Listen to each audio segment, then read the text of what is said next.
Hey everyone, I'm back and today we're going to be talking about the Texas Chainsaw Massacre, the 2003 remake. And this movie was not very good. It was a movie that was produced by Michael Bay, and compared to A Nightmare on Elm Street, the 2010 remake, I would say this one was better than that film, even though that's not really saying much. Because A Nightmare on Elm Street, that remake was kind of funny at points, but really boring for the rest of it. This movie was much less boring because it was entertaining throughout for the most part. There were a couple parts which were kind of boring, but this movie had funny parts to it, unintentionally funny parts to it, and I had such a great time.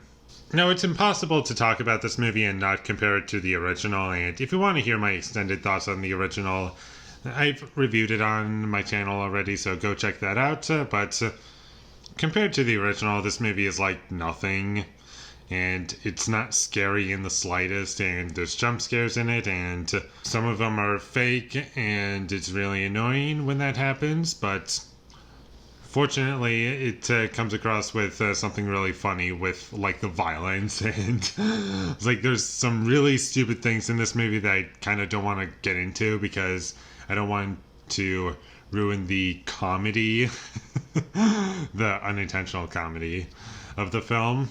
And something that really bothered me throughout the movie is when the characters were being chased, and instead of continue running, they would just hide. And I'm thinking to myself, you can keep running, right? It's like, why did you stop running? In the original film, our main character ran for as long as she could when she was being chased by Leatherface. But in this movie, Jessica Biel decides to hide it for some reason, like a few times, and it's just really stupid as to why you were hiding. I get that you're not going to be able to run forever, but I don't know. It just seems like a smarter decision to just keep running instead of just hiding so that Leatherface can catch up to you. Like, why would you do that? And there's some really stupid things that happen throughout the movie. Like, for instance, Jessica Biel hotwires a car twice in this movie, and it's the stupidest thing ever, and she doesn't have any tools with her, and she just uses her fingers, and it's really ridiculous. And one thing that really upset me about this movie is that it tries to replicate the original in so many different ways, but the problem is that it doesn't seem to understand why it worked so well in the original. And there's so many parts that it's like, why are you showing Leatherface?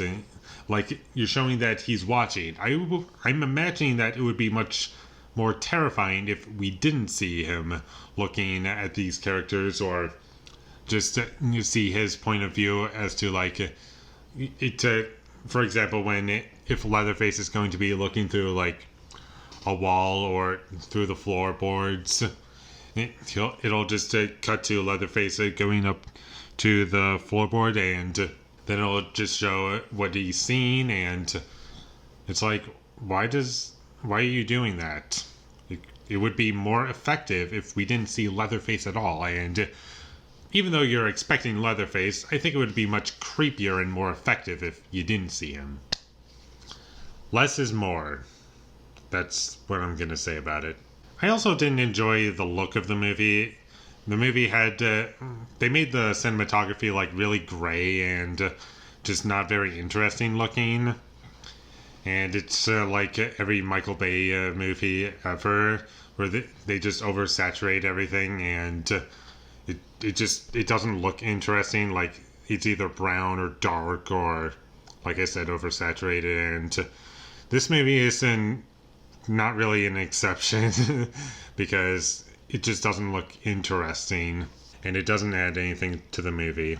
I also didn't really find any of the characters to be entertaining or interesting or likable, because they're just not given anything, and the performances are pretty much like you can't even blame the actors for their performances because they're not given anything to work with. This movie also has Lee Ermey, the guy from Full Metal Jacket who played the drill sergeant in that movie, and in this movie he's not really given much to work with, and the times where he stands out is just bizarrely comical and really over the top, and it felt unintentionally funny whenever he was on screen, and I had a hard time taking the movie seriously for the most part because there's so many things that are just so stupid, and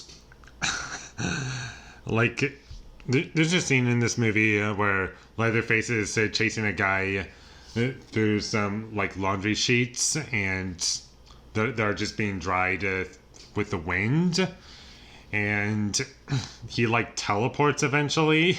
And what I mean by teleport, I mean like he just appears out of nowhere in a way that makes no sense, and it was just ridiculous. Like, how did you do that? You can't just teleport in front of somebody. You were clearly behind the guy you were chasing. How did you all of a sudden get in front of him? Did you like, okay, so they're chasing. This is the guy who's being chased, and this is Leatherface, and they're going around, and apparently he went around that way this quickly, and then cut him off. Literally cut him off. There's so many decisions made in this movie that just don't work. The only things I can praise this movie about is like one shot that I kind of liked, and it's not as bad as some of the other Michael Bay produced horror slasher remakes, but aside from that, that's it. The music in this movie was really bad, and it was just overbearing and obnoxious. There was like, I got nothing out of this when it came to a horror movie, but I do not regret watching it because it was really funny. So if you want a so bad it's good movie, then this wouldn't be the worst choice ever. It's pretty funny if you ask me, and I will rewatch this movie even though it is bad, just because it made me laugh. I think that's enough to make me want to revisit this movie. So if you want a funny bad experience, check this movie out. Anything else, skip this movie because you're going to get nothing out of it. And with all that being said, I'm going to give the Texas Chainsaw Massacre, the 2003 remake, a 3 out of 10. Thank you for watching my videos as always. If you enjoyed this review, be sure to leave a like and comment down below you thought of the Texas Chainsaw Massacre, the 2003 remake, not the original or any of the other ones. So let me know what you thought of the 2003 film down below, and my social media links, they will all be in the description, so follow me there. And last but not least, subscribe to be a part of Foley Nation, and I'll see when I get my next review up, and that is going to be for Gone with the Wind, so look forward to that. But until I get that up, thank you for watching and have a great day.